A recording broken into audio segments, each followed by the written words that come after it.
Hello everyone! Today I'll show you how to remove the turbocharger on a BMW X3 with the M47N2 diesel engine.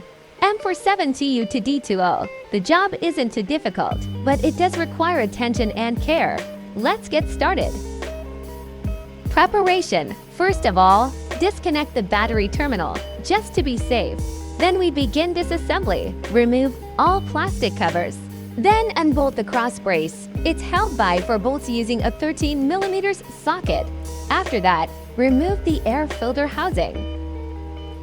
Top side access to the turbo. Once the filter is removed, you'll see 3 plastic caps. Remove them carefully. Next, there's a metal retaining plate secured with clips. Remove it as well. Now we have access to the 3 turbo mounting bolts.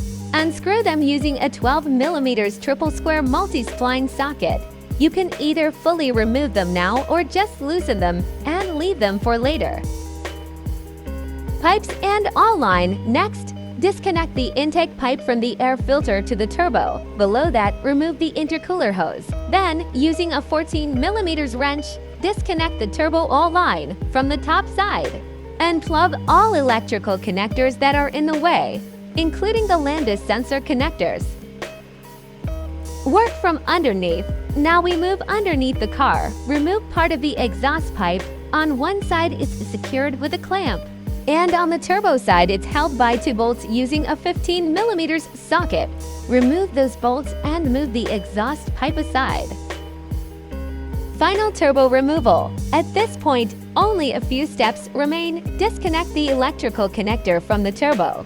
Unscrew the 2 13mm bolts holding the turbo retaining bracket to the engine block, and remove the lower pipe. Now the turbo is completely free. Carefully remove it from the engine bay.